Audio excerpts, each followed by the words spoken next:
It's Ron Reader Digs the Universe.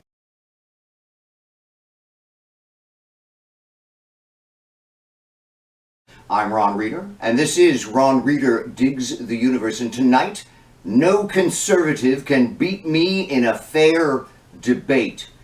Although it's not because I'm such a master debater. I mean, I'm good, but I don't think I could make such an absolute assertion based on my own rhetorical abilities alone. No, it's because the conservatives suck. Suck.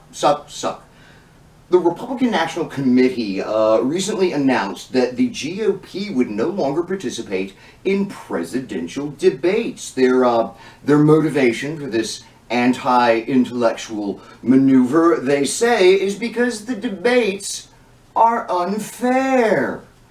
Now, this is surprising for me to hear, at least, because the debates were already rigged by a bipartisan commission created in the wake of the Daughters of the American Revolution, allowing Ross Perot to participate back in 1992.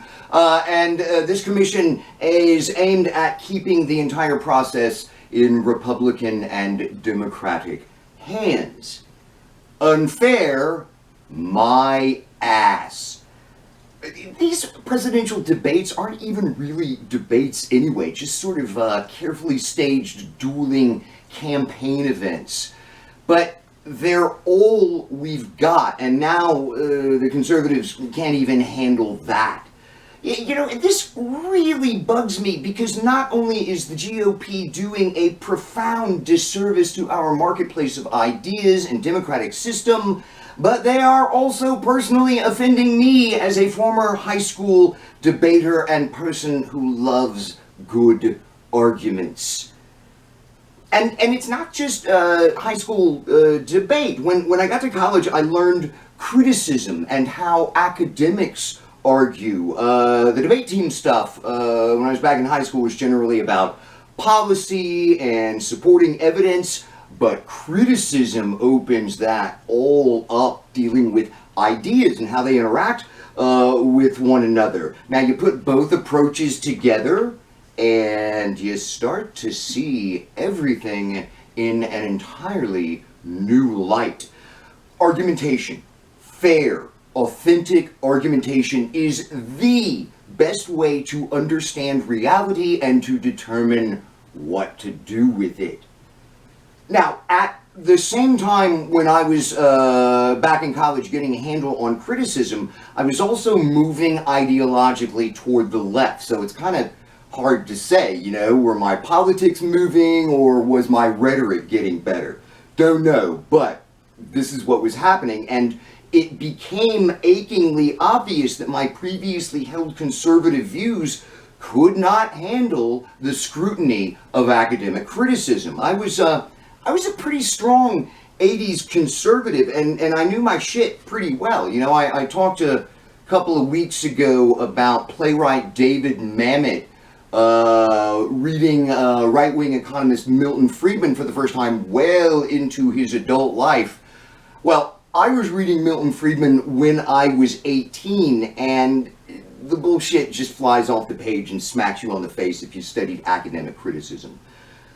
My conservatism, which I had already deeply embraced as an identity for some years when I was a young man, simply collapsed. It collapsed because it was all clearly based, when you dig about 2 inches deep, on the faulty assumptions that conservatives are always using. And oh, how the conservatives love their faulty assumptions. They are simply unwilling or unable to modify their assumptions with new information.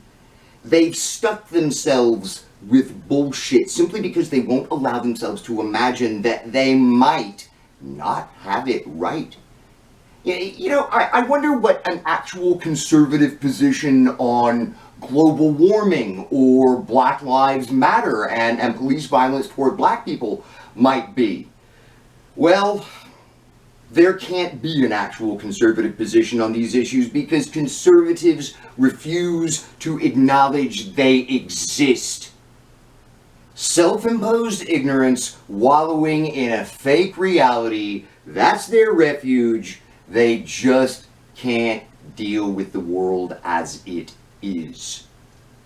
That is why no conservative can beat me in a debate, in a fair debate where lies and anti-logic are inadmissible, leaving conservatives literally with nothing. It's also why, at long last, the Republicans have withdrawn from the presidential debates. We saw why live on TV with Trump. Just a total shit show. It's a head-to-head debate does nothing now but expose just how utterly bereft of ideas conservatives have become. This development has made their pulling out all but inevitable. So, if conservatives would actually debate me, I'd win, but they never do and never will. Sure, they do something that seems like debate, but it's all smoke and mirrors, the rhetorical dog chasing its own tail. There are now simply no debates to be had with conservatives. I think that just might be what post-truth is supposed to mean. I'm Ron Reeder, and this has been Ron Reeder Digs the Universe. Join me, Ron Reeder, again next week for another episode of Ron Reeder Digs the Universe.